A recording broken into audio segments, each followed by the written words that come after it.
case briefs, and so much more. LSData's got what you're looking for.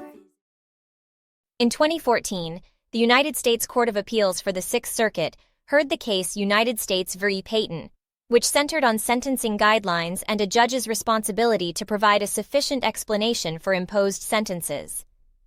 Arthur Payton, a serial bank robber who orchestrated a series of bank robberies in Michigan, was sentenced to 45 years in prison at the age of 45. This sentence significantly deviated from the recommended guidelines, prompting Payton to argue that it was unreasonable given his advanced age. The Court of Appeals agreed with Payton, ruling that the district court failed to adequately address his arguments regarding the potential reduced public safety benefit of a long prison sentence due to his age. The court emphasized that sentencing judges must provide a reasoned basis for their decisions and consider all reasonable arguments in a fair manner.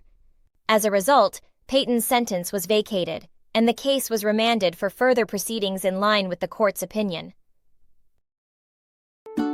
Case briefs, and so much more. LSData's got what you're looking for. Visit lsd.law, elevate your mind. Leave the stress of class.